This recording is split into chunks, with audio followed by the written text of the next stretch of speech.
There we go. I can see myself now. I'm happy. Actually, from I'm out. I'm leaving Sky. Sky had let me down. I'm going to Vodafone in 18 days because your service sucks. There we go. Thought it's quite political. I might have to edit that out. There might be repercussions for that. I don't know. But anyway, welcome people. How are you doing? Welcome to the Sports Therapy Association podcast, episode 214. My name is Matt Phillips, creator of RunChatLive.com. And as always, this episode is being recorded live on the Sports Therapy Association YouTube channel and Facebook page. And if you do join us live, which I do recommend, if you can join us this time, then you're able to bring up comments and ask questions directly to our guests. For example, Nikki Mansfield was first to the door, who says, "Evening. Fair warning that I should be honouring Martin's Friday night podcast with a glass or two of my preferred alcoholic beverage." It's already started. The effect, peer pressure of drinking alcohol is evident here. So yeah, Nikki's getting wasted in the background. Good, Nikki. Hope you enjoy yourself. Thanks for joining us. So Glenn Murphy, MBE, is also going chin all. So once again, someone else who likes their alcohol has just joined. There's a theme happening here.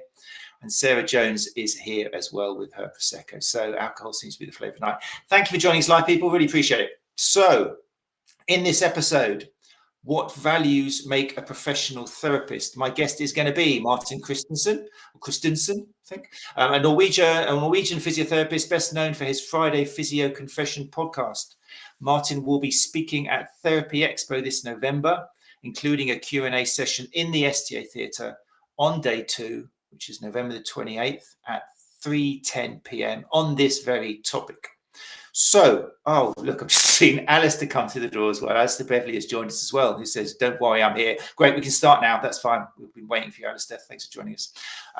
So if you're listening to this recording, thank you very much. Please leave a rating if you enjoy it, which I'm sure you will. Sit back and enjoy it. And to those of you who have joined us live, feel free to write questions in the comments section as and when they occur to your little brains.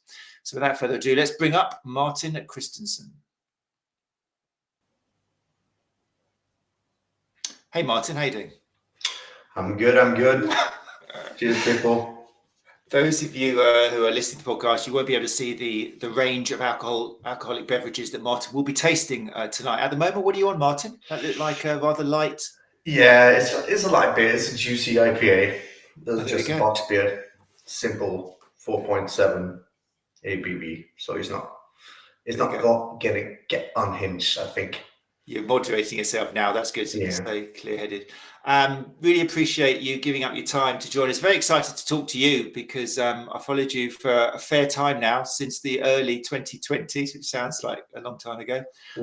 And we were just saying off air, I wanted to pick up with this. Your name does seem to be appearing more in different feeds, and you're coming to Therapy Expo, which is very exciting. Have you noticed that? Do you notice that more people are talking about you? And if so, how does that make you feel? I'm just happy that my payoffs, my bribes and stuff like that, are starting to work.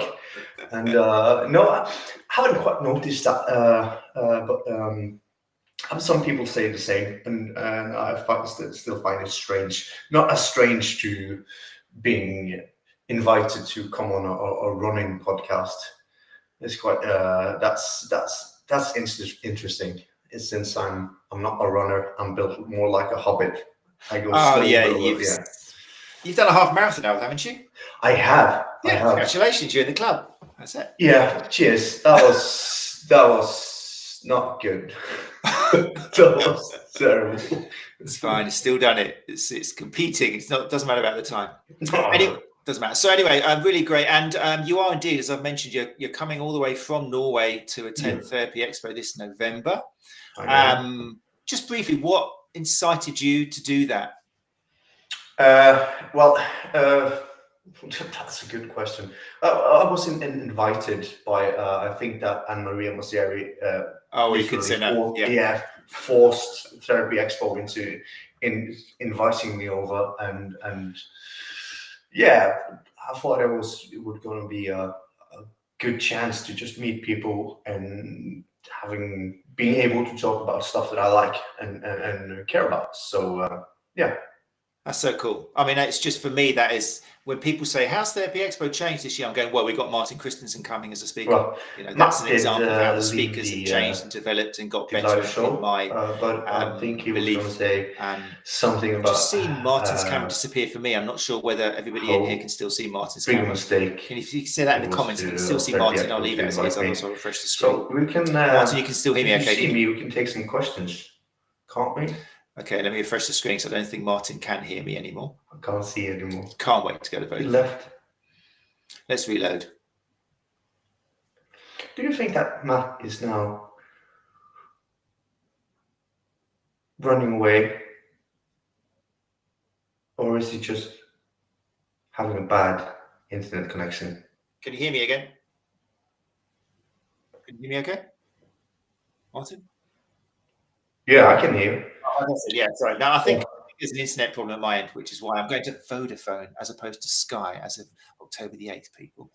Anyway, we'll continue. So, yeah, having you at Therapy Expo to me is a testimony of how Therapy Expo is getting better.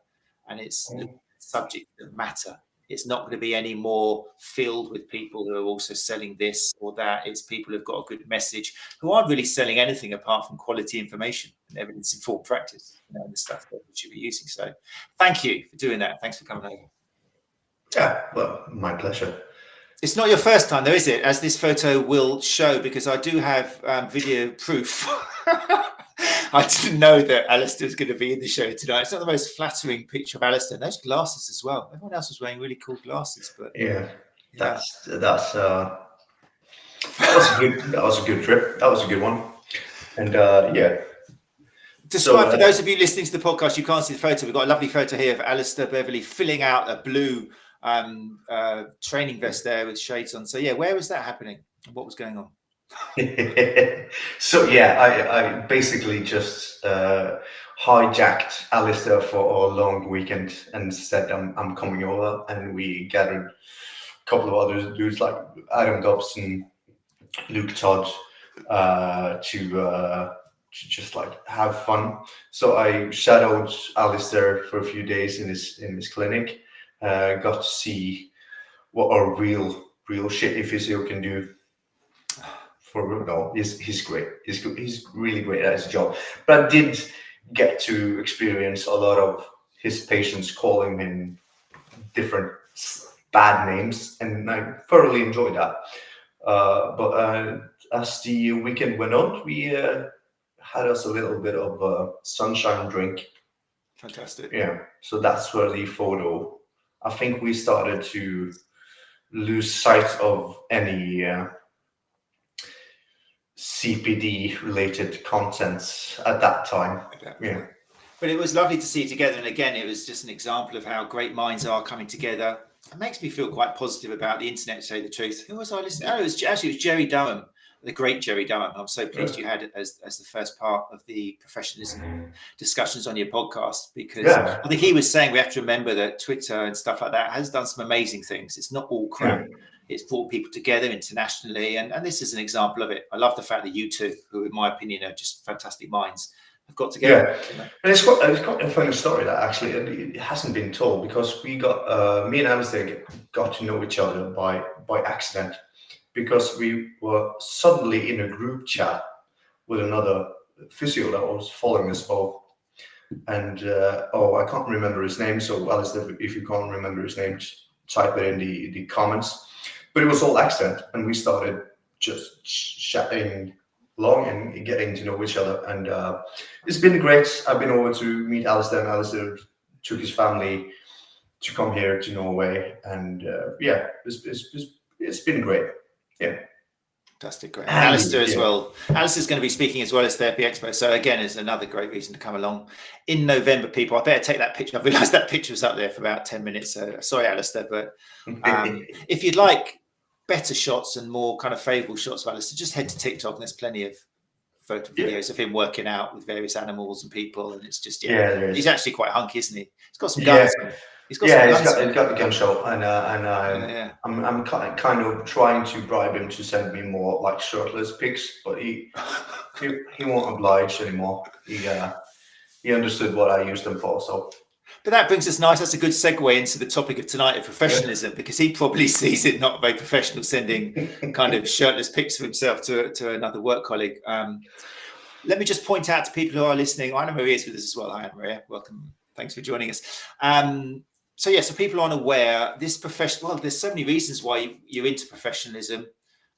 You've done a 4-part series on your podcast. So let me just remind people what that is in case people aren't aware. So we're talking about the Friday Physio Confession Podcast, which is great because that photo actually shows a physio touching someone, which I thought physios in the UK, I didn't think they actually did. It almost looks like a sports therapy photo. So well done on finding the one photo of a physio touching someone. Well done. Thought I'd just dig that in there. And then... this was something on Twitter, which again just made me fall a little bit more in love with you. This was back in 2021.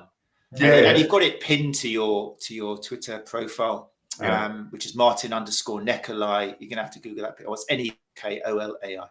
But yeah, I'm going to read this out for people listening to the podcast because it's a great conversation piece. And you said on a Friday, November the 19th, it was.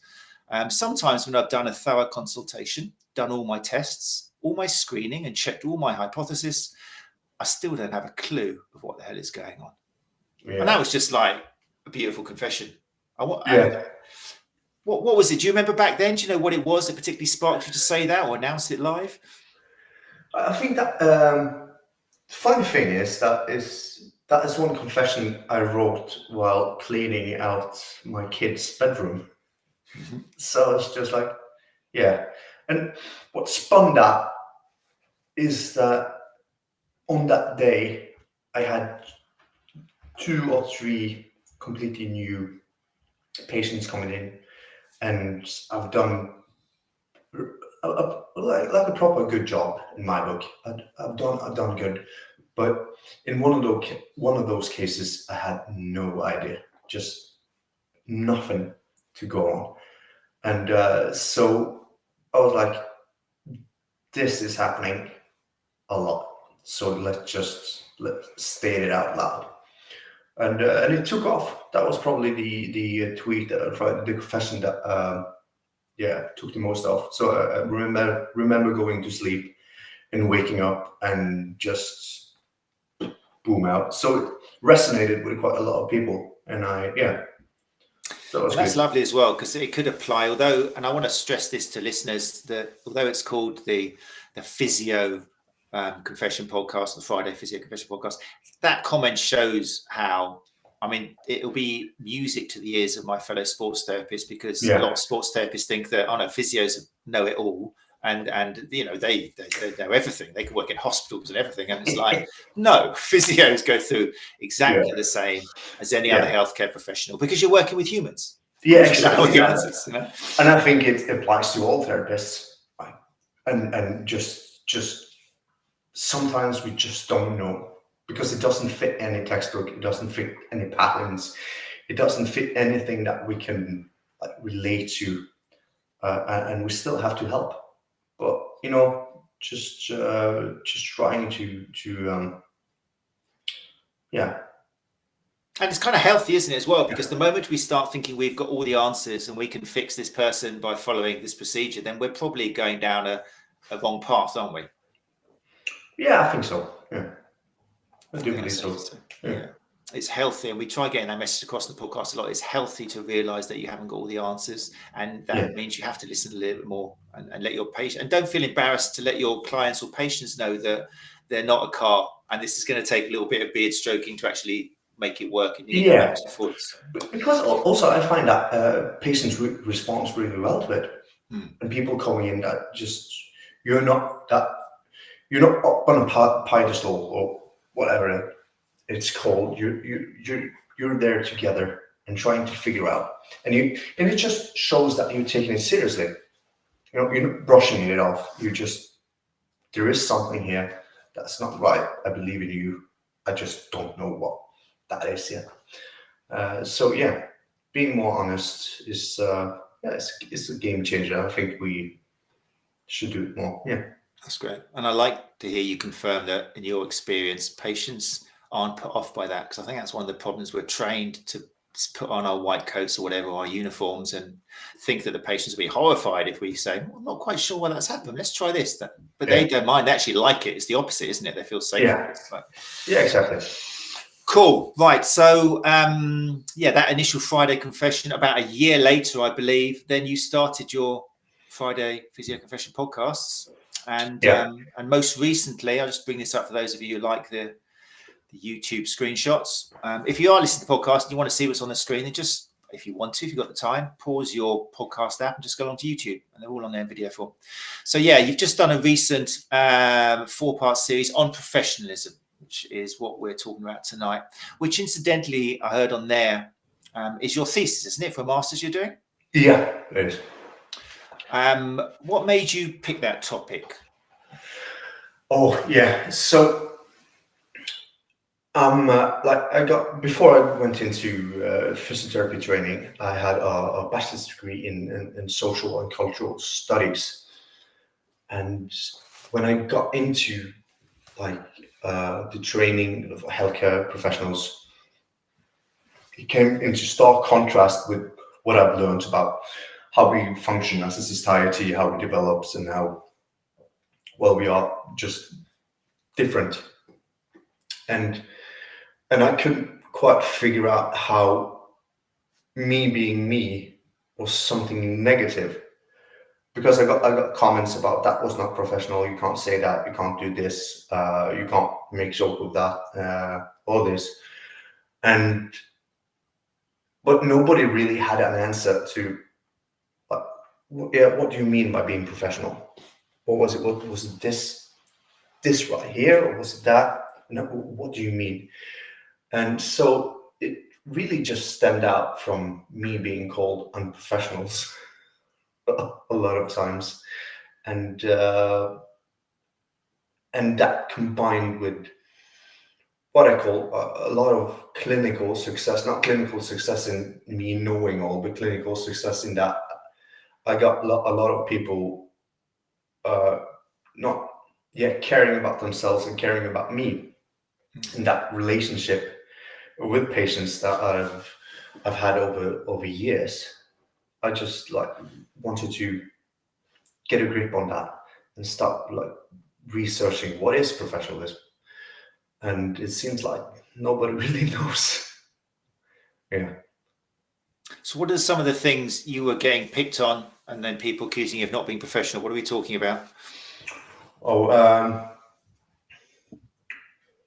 Mainly I got a couple comments on what I wore. Okay. So I remember having a rock t-shirt on. That wasn't good. Sneakers wasn't good. And then some comments about my language. Mm-hmm. A couple of comments about swearing, or not necessarily swearing, but the words I use to explain things. And there was one comment, I can't remember what it was, but I tried to explain it in layman's terms. Mm-hmm. And then we got pulled to the side and said that we have to use proper terms. And I was like, but that person wouldn't understand proper terms. So what's the use? And so, yeah, basically those. So your argument was the patient is not going to be harmed by the fact that I'm wearing a rock t-shirt. No. The patient's certainly not going to be harmed by the fact that I'm talking their language as opposed to something they're not going to understand. And that I'm explaining something the way they're going to understand, which has kind of got logic to it, because I suppose the idea of professionalism is to protect the patient or the client, and to make sure. Yeah, could be. That's the problem, isn't it? I thought it was interesting that you had 4 guests and they were all. It was great because they all kind of approached it in a slightly different way, and I really enjoyed Jerry Durham, who's just a great front of house organizer and helping businesses kind of succeed in looking at not just your qualifications but what's happening at the moment they walk in. It's brilliant. He was approaching it from that kind of angle. But then it was Oliver Thompson, who was kind of pointing that out what I just said, that professionalism is supposed to be there. And I think with a lot of our audience, where safety does have to be key, especially like appropriate touch. If we're talking particularly about sports massage therapists, then there are ways, etiquette for the towel and everything, and it's protecting the modesty of the client, also kind of protecting the therapist as well, and making sure everything's done kind of professional, which I don't think we can really argue about. There's a professional way, isn't there, to protect the patient and kind of the ethics of it. But then there's what you're talking about, which is where somebody's kind of decided that they want you to do this because you're representing them. And I guess that's the problem for you, is it really? Like, yeah, you could say that's somebody else outside or on the side of the context is gonna like reprimand me and for what I do in that context when I'm the one of the responsible for that relationship. And it's so much more. Professionalism is so much more than like you said, the towel. It's about being comfortable. It's about being valued, trusted, heard. And so it's so complex that when we talk about professionalism, everything is right and everything is wrong at the same time, because it's so contextual, it's so fluid, and that's what really bothers me when I'm being called unprofessional. So because it's if you can't define it properly and amass everything in it, then you can't use it as a reprimand in my world, in my opinion. So that's what made me interested in it. Yeah. So I think you've got an argument there, and don't forget, people who are listening, we've got some great minds in there tonight in the live lounge. In fact, everyone, I can see them, the name. I'll be interested in what your view on this is, but I like your argument that we all talk about how we're supposed to treat all of our patients as individuals, patient-centered care. It's the secret. We're kind of moving towards that now, and outcomes hopefully are better. Treat the person in front of you, not the injury kind of thing. Yeah. But then suddenly, and you mentioned this on your podcast, that even though we're taught to treat everybody as individuals, and that's the way that gets the good outcomes, we all have to dress in the same way and use the same language and kind of be really stereotypical. And there's definitely a problem there, isn't there? I think there's a clash in the way we've constructed ourselves and our professional identity and what we experience in the clinic for being human. But as I used this example with talking to Adam Meekins, I think it was the last of the 4 episodes, and there are some cases that when you're properly dressed, you've used all the correct terms, you haven't sweared, you haven't done anything that particularly crazy or stuff like that, and you found out the problem and everything is correct and orderly, and you can find out that patient still goes home and have experienced unprofessionality, right? And so that could happen. So professionalism is so much more than the tidbits when we like actively think about it, the tidbits we pull forward. And that's why when I talked to Meekins, I was like, maybe it's more of a feeling. And when we go down that path and say it's about emotion that's created in the context, it just blasts off in every direction, right? And it got so much harder to pin down. But at the same time, it could get easier to understand because we set aside like principles and embrace the world of how perceived reality, as they talk about in social anthropology and stuff like that, how we see reality and how we understand ourselves and everybody in it. And it's emotions. We understand our world through emotions and experience. So maybe we should look into that direction when talking about professionalism, rather than the usual, what words you used, what clothes you wore, and Do you understand? Oh, totally. Yeah. I'm nodding away. There will be some places where I'm not quite maybe on the same page, or maybe we are. We're just kind of at different ends of it. But so your argument is that outcomes could actually be better if therapists worry less about how they look and whether they sound professional and whether they've got the certificates all lined up perfectly on the wall, and concentrate more on just being themselves, being natural, and looking at the person in front of them and being a bit more of a chameleon in the sense of adapting towards what that person in front of us needs. Yeah, it could be. It could be better. What I mean is that it would be definitely better for us in our relationship with that patient, regardless of if outcomes are better. But I think that when we're dealing with humans and being humans ourselves, we can't leave, our identity, our thinking, our experience at the door. And when you see, like, when you look into research, you got a really good recent paper, positive paper that check. I can't remember. I'm not Greg Lehman. I can't remember the date and the authors. So no one else can. Yeah, no one can do it, Greg. They checked out how cancer patients found their GPs, the doctors, and their specialists treating, and what they kind of looked into as positive.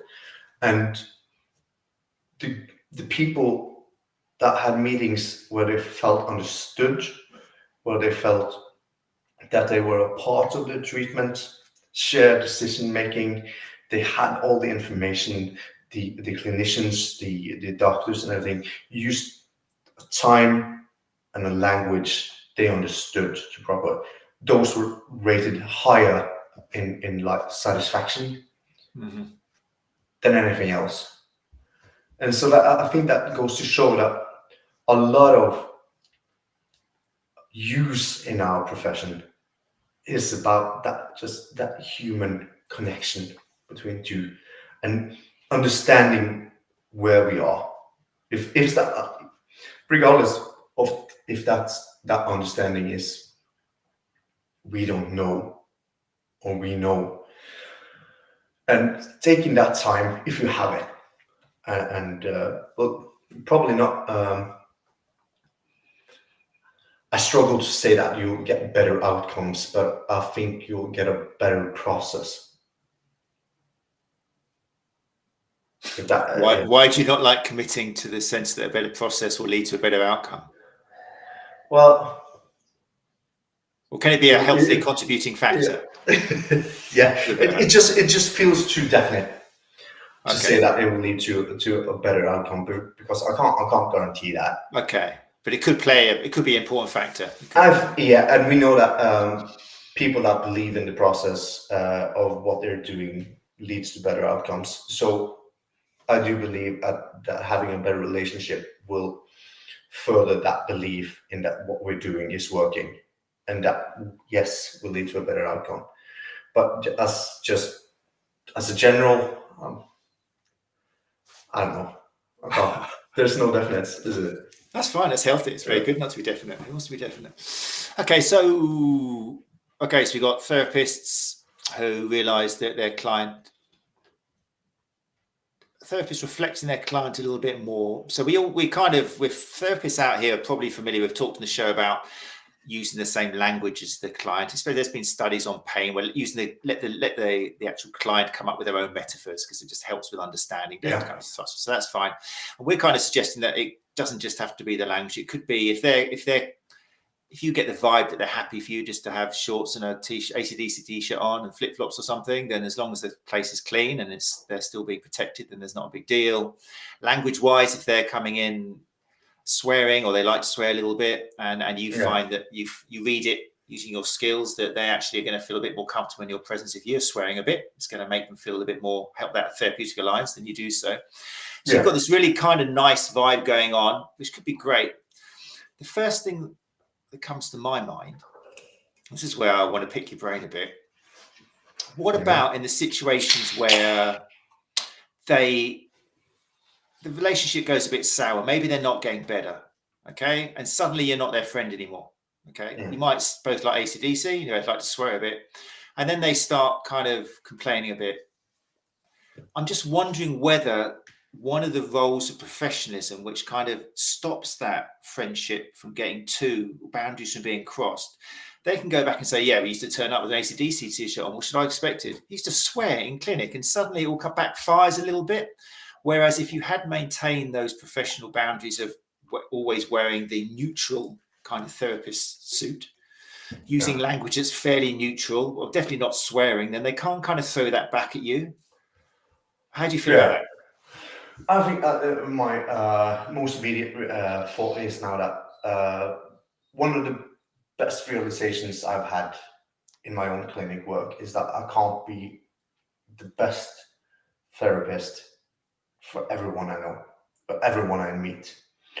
And to accept that personality traits don't always mix is a good part of it, right?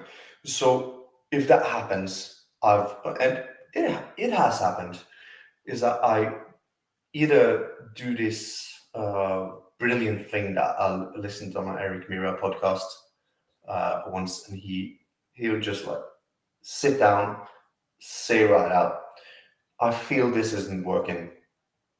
Am I wrong? And have that conversation. Or just state out, okay, I feel we lost each other. I'm going to refer you on to another therapist that I think you suit you better. And I think that ability to recognize that, well, this isn't working and refer on is a better option than being, well, flat for everybody. So I'll rather be me and more human and get that resistance and realize, shit, I'm not a good therapist for you. You should see this one or that one. They'll suit you better. It's a better outcome and option for both of us than, doing that stereotypical flatlined for everybody. But of course, as you mentioned earlier, we gotta be comedians, right? And of course, there's patients where I kind of reel in, and some patients I go all out on. And I think that is probably one of our best traits as therapists, being able to do that. But again, you're not going to be the best therapist for everybody you see. But in my opinion, some of the people you see, you'll be a shit therapist to. And realizing that and saying, we don't match, I think you'll find a better match with this therapist. It's good for you and it's good for the patient. So yeah. I just worry though that if somebody does fall out of love with you because it's not working, which happens quite a lot, patients change, they meet someone else or whatever it is, someone else tells them, oh, you shouldn't be seeing this person, and then do you want your reputation to be, oh, they're the physio that swears, they're the physio doesn't even wear kind of uniform to work, they just wear shorts and a t-shirt, because that's what they'll use against you, even though at the time they were happy with that. They've now got ammunition. And if you think that, I don't know, probably, I don't know, I don't want to make up stats, but a lot of people might be put off at first hearing if they hear he swears. Again, there's no context, is there? He sweared at you in the room. He was just wearing a t-shirt, wasn't even wearing kind of clean stuff. They're just going to associate that with a lack of professionalism. So I wonder whether the professionalism exists to keep that neutrality, to make sure that there isn't any ammunition. It keeps it kind of from. That's what I wonder whether that's one of the reasons for it. Yeah, but why shouldn't it be? Why shouldn't it be used? I mean, as something to comment on. And I'd rather look at your working life. Right, you're day in, you're day out. You're meeting a lot of people every day. Wouldn't you rather have a setting and a context you feel like you could be at your most secure, making you more relaxed, more trusting, and more open to the people you meet, than having the feeling of, I gotta watch myself. Right? So again, is do I fear the backlash, as you talk about? Of course, we all do, right? We don't want the reputation of being unserious, right? But again, I want those people that come to me feeling taken care of and understood, right? And I want them to get away with the feeling that I'm a human being. And when I talk about, I went to the physio, I want them to think I went to Martin Sep, right? That's on me. Right? I said that, and I could be wrong, but I want them to think about me as another human being, right? And not another cog in the wheel, because that's another problem with everyone in healthcare and everything, that patients are a cog in the wheel, and then they in turn see us as another cog in the wheel, the healthcare system. And I don't want to be part of a system. I want to be like Martin the physio or Martin the therapist. And I believe that all in all has a better chance of a positive process than being, well, county grey, if that's a terminology you use. Yeah, I get it. That's a good answer. So the wins you're going to get from being yourself and forming that therapeutic alliance with patients is worth it if there's one or two who do fall out. There's always going to be people who are unhappy and they start saying, oh, fine, let them go away, do their stuff. I like it. People, I'm interested in the live lounge. We've got therapists here, and it's, these conversations need to be fueled by what actual people on the shop floor who are listening to this say. Would you be happy? Do you think there's substance in the idea that you should, if you're somebody who automatically wears that kind of therapist outfit when you're doing treatments, do you think there's substance in the idea that you should relax and tone it down a bit so you come across as more human? What about swearing? I mean, do therapists out there, if they realize their client is happy with that and it makes it a closer alliance, are you happy? Do you reciprocate that, even if it's not that natural for you to swear? Because that's something else as well. I mean, if it's not natural for you, it could sound terrible if you start trying to swear just for the sake of it to be their buddy. But if it comes natural for you, should you not withhold that? So let us know. With that in mind, I think we've got a few questions coming in now based on what we said. Ooh. So let's scroll up a bit. Oh, of course, we've got some comments. Anna Maria here has taken over the screen. All I see is Anna Maria Mancieri everywhere. Let's have a look. Right, boom, boom, boom. I'm impressed. Martin's actually dressed. That's a little bit too much information there between your relationship with Yeah, I got you made me choose if I could drink beer or get naked. So I chose beer. You chose beer. Nikki Mansfield. Let's start with Nikki. Nikki says, have your studies found much commonality across different industries of what is perceived as professionalism? I suspect there's one set of values, so it's no wonder they don't always fit us. Good question. Suit and tie might work for one profession, but why is it going to work in healthcare? Yeah. That's a good question. I found a couple of studies where they saw physiotherapists against chiropractors and osteopaths, and the outcome they saw was that the values are commonly shared, but I would. Okay, so this is my interpretation of it. Don't take it with a pinch of salt. Is that the more you went towards the medical side of treatment or kind of profession, the more like being proper dressed, proper language, and being seen as an authority was manifesting. And but across the whole, like in the MSK therapist world, who share the same values, and it's not so big of a difference. But yeah. So that's interesting what you just said. Do you think some MSK professionals dress up on purpose because they're thinking I'm going to be looked at more of a reputable person. I'm going to be compared to the surgeon or the consultant. Is that a reason sometimes why some therapists do dress themselves up a bit? To try Yeah, I would think so. Yeah, I would think so. Yeah, absolutely. Because we know that even my point is being relaxed and wearing what I want to wear is that it's not saying that I don't believe that what you wear can have an effect, right?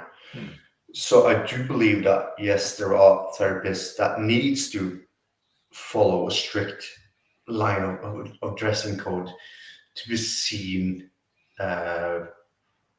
more preferably. Oh, that's a difficult English word. Yeah, that's good. As long as we haven't got any isms. Yeah, so I think that maybe we as professionals, like MSK, massage therapists, sports therapists, physios, osteopaths, naprapaths.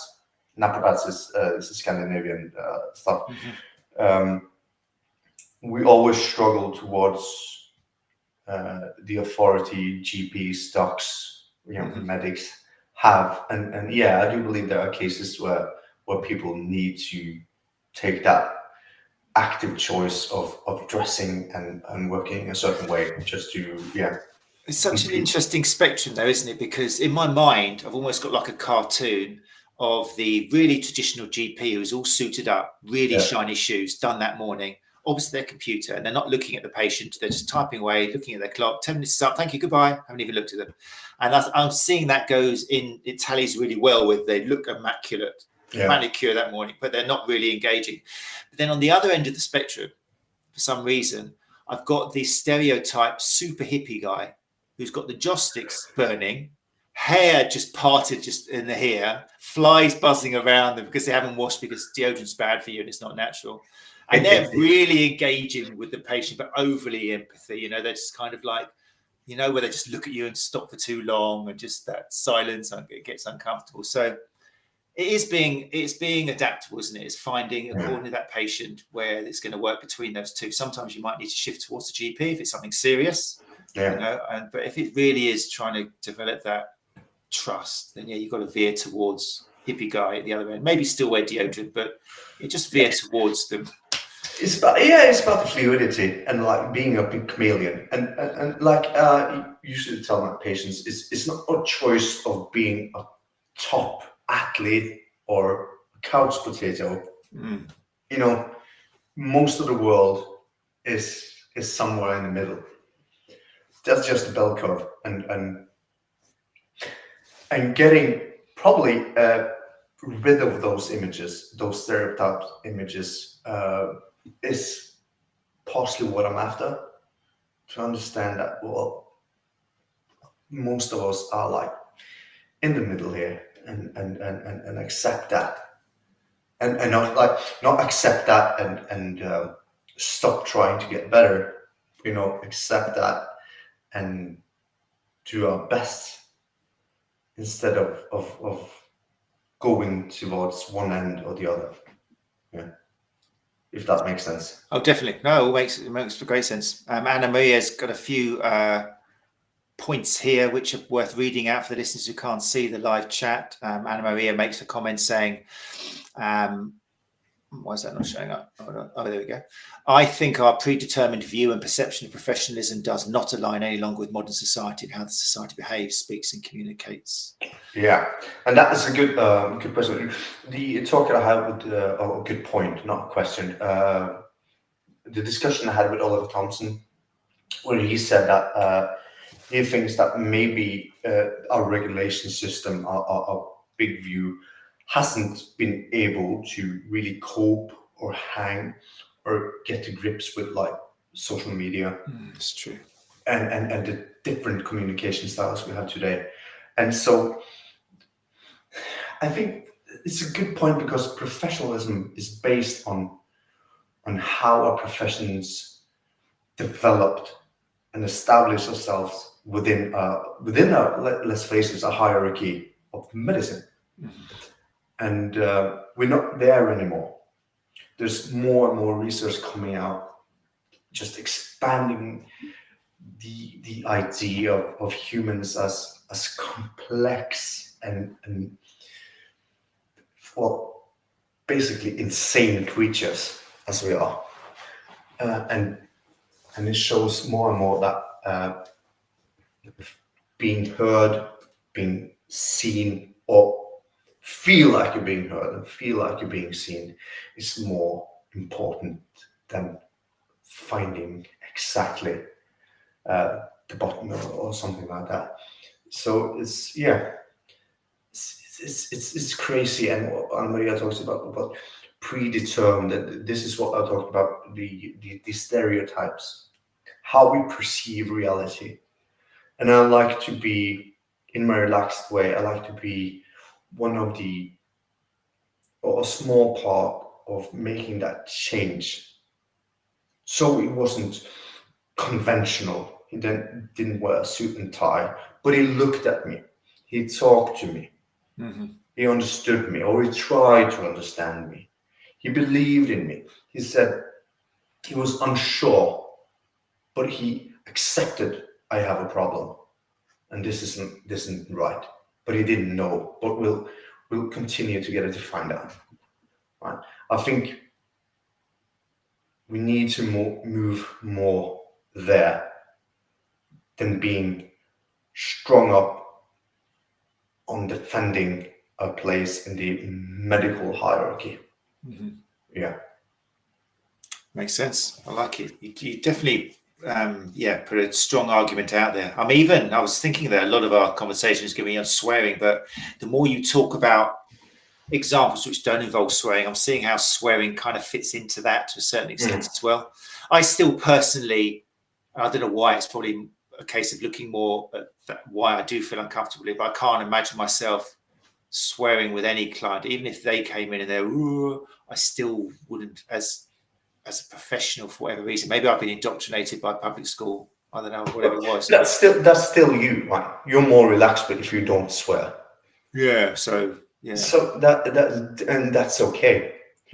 Right. We talked about just before we beginning the live casting that I'm from Norway, and particularly I'm from the north of Norway.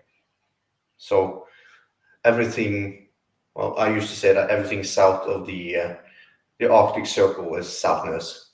For me, I grew up, way above that. And in my everyday speech, in my culture, there is a lot of swearing. Mm-hmm.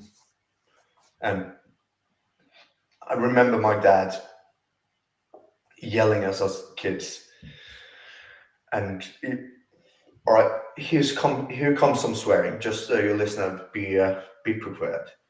And I remember him saying, just, won't you shut the fuck up, kids? You can't be fucking swearing every fucking single sentence, you little shits. Yeah. Of course, that was fuel to the fire, wasn't it?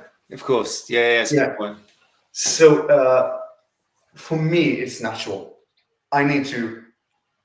The funny thing is that to not swear is a more active thought for me than to swear. And since that's my natural type of language, I tend to do it. Right? I never thought of it. It's my culture. It's something like that.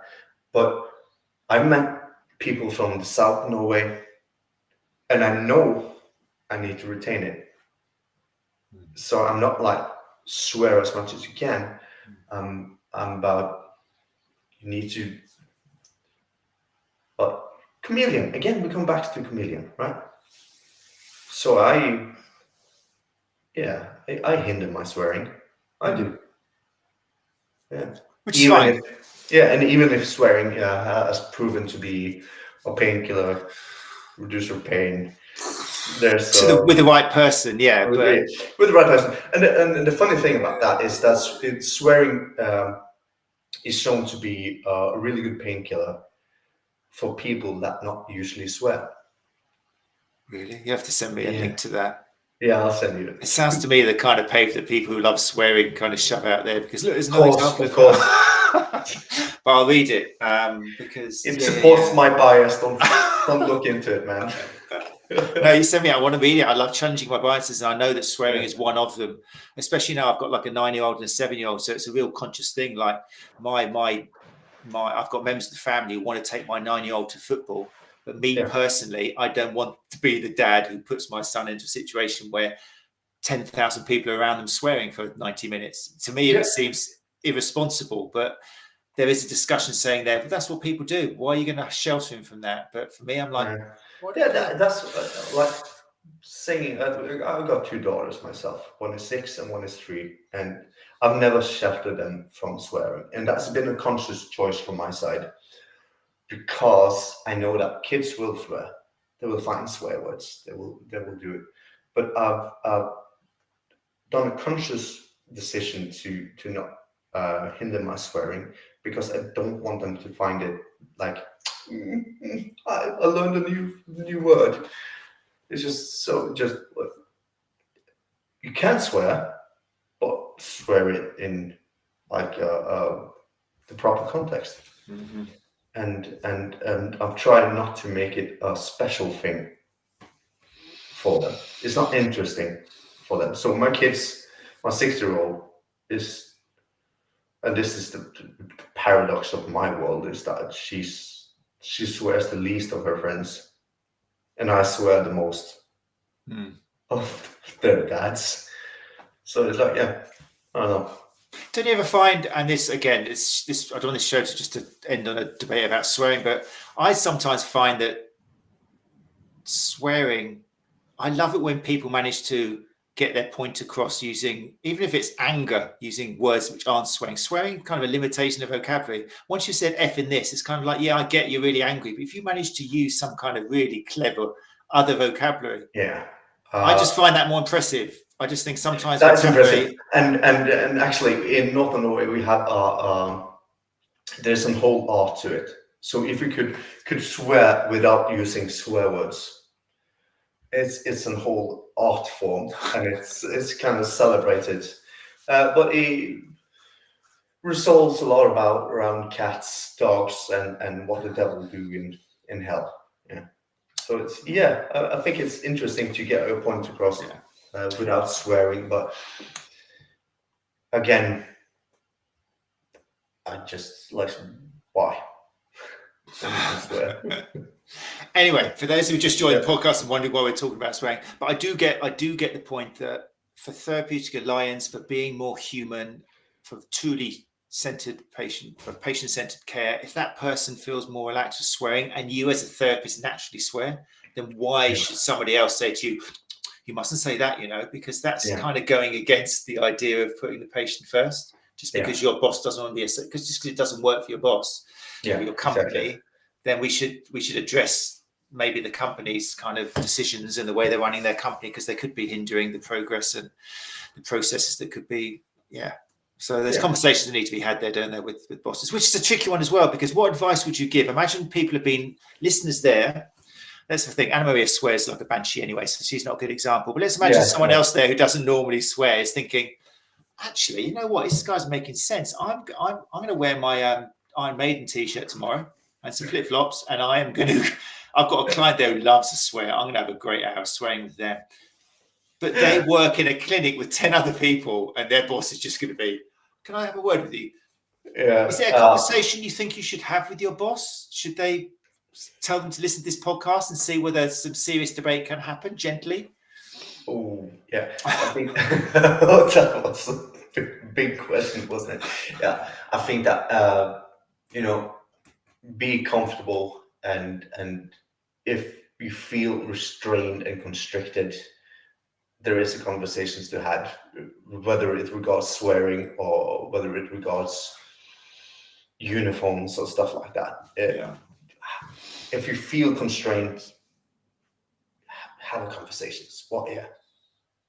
Just like we are at work most of our lives, and in this economy, we probably can't stop working and be pensioners before we're 75 anyway.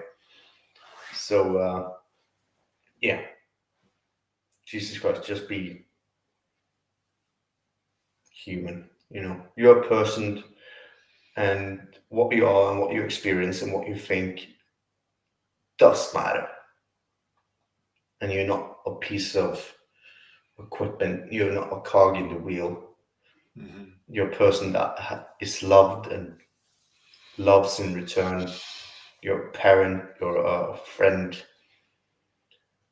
And so, yeah, my tip is, if you feel constrained and you don't see how that constraint is applicable to what you do, have that conversation. Yeah, definitely. Gently, obviously, it depends on your boss and how. No. Yeah, You break into that conversation nice, naked yeah, with a yeah. beer, of course. Yeah. But it's as always, communication is healthy. But then you've got to really work your communication skills and choose the right time. And that is under communicated in every therapist, isn't it? Communication. Yeah. Mm. We're all about diagnosis, but communication. 101. Which again is like we said, why is it that probably our bosses are telling us, don't forget, all your clients are individuals, treat them as individuals, but you must all wear this, you must all talk this way. It's another kind of flipping on its head, the same thing as our bosses saying to all the staff, communication is really important, make sure you listen, active listening. But then when it comes to telling us what to do, it's like, what are you doing? You're not professional. You look terrible out there. Exactly. Everybody is an individual except you're a therapist. Exactly. Yeah. Strange, isn't it? Right. Well, look, it's 9 o'clock. That flew by. Some really interesting points there. You've got me thinking. It's very interesting. You've got me thinking. Oh, good. Yeah, that's great. So I'm hoping that means that some of our couple of thousand listeners have got you thinking as well. As always, I just put that in there. If you're listening to the podcast, then do please leave a rating and a review. We get so many downloads for a sports therapy orientated podcast, but the reviews don't reflect that. So please do just leave a little 5. I'll make it easy for you. Just use 5. 5 is a wonderful number. Just put 5 stars down there, maybe a little something nice. You can even swear in the comments if you like, I think. I don't think that means they'll be deleted. Maybe not swear, just put really good. And that'd be great. And just to point out as well, I should remind listeners that Martin will be speaking at Therapy Expo this November. Martin Christensen. Is it Christensen or Christensen? Oh, both works. Christensen, beautiful pronunciation. Christensen. We'll be at Therapy Expo this November, coming all the way from Norway, and that includes a Q&A session in the STA Theatre on day 2, November the 28th at 3:10 on this very topic, and that will follow on quite nicely. You haven't got to go to the earlier one in the daytime, but Martin will also be in Theatre C at 1:25 on day 2 with a presentation called Practical Professionalism, the paradox of being human within a healthcare system. And we should also give a shout out, also on day 1, I believe you're in Anna Maria Mazzieri's wonderful Hands-on Hub. Yeah. I can't remember what time that is going to be. Anna Marie, you might want to chat in the comments so everyone can see. Do you know the time? Yeah, I can't remember the time. But so if you are going on day 1, because some therapists can't make both days, but Martin will be at the Hands-on Hub. I thought you said will not be. I will be on the Hands-on Hub. Definitely, and that'll be on day 1. So if you're listening, I'm not going on day 2, Martin will still be there on day 1. And hopefully this hour has kind of made you think about, actually, that's an hour I want to spend. That would be useful to me. Maybe not everybody, because there's no such thing as a perfect speaker for all of you. But if it has touched you and you're thinking that's something I want to learn about, then great opportunity for you attending Therapy Expo. It's in the afternoon of the day 1 Anna Maria says. If you want to keep in contact with Martin, then we've got a few options on Twitter or X, whatever it's called. We've got you personally, which is Martin_. I'll put these all in the show notes anyway, but Martin _Nekolai, which is NEKKOLAI. Or you've got Friday Physio Confession Podcast, which is at the FPC Podcast. And then you've also Instagram, the FPC Podcast, simple. And then the website, all of the editions are nicely. You could listen to them on your innate app if you want, or you could just go to the Friday Physio Confession Podcast.alitu.com. Again, just Google it and it will appear. Yeah. Nice, easy website. Anything interesting happening to you between now and November? It's only like 75 days, but... Well, most interesting thing is that today I've closed down my clinic and will be selling my clinic and leaving the profession, but not the professional title as a physiotherapist. and I'm starting a new gig on Friday. So that's the most interesting thing that will happen. Starting a new, what you started? I'm starting a job. It's a co-living job with youths that can't live at home for different reasons. Yeah. So it's a acute traumatic center for youths between the ages of 13 and 18. And I'll be working with them, getting them active, getting them, sort out, do their homework, get to school. Making them feel secure and respected, and So I'm thinking in the same way as Alistair draws parallels and interesting take-homes from working with, for example, people who can't communicate. I mean, he did a wonderful presentation last year on what people who work with able-bodied people can take away from practitioners who work with people with learning disabilities. There's a lot there. I imagine the same thing is with people you're going to be working with, when it comes to communication and reacting to patients. There's going to be so many take-homes. So I'm sure you're still going to be filling Twitter and so on with bits of advice. I'm not cutting Twitter. I think it's too much fun. And I do honestly believe, without sounding my own horn, that we need some failures on. Yeah. Oh, thanks, Nikki.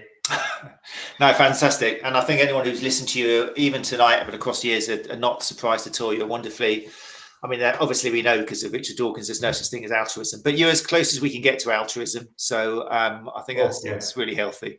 So thank you very much for giving up your time tonight.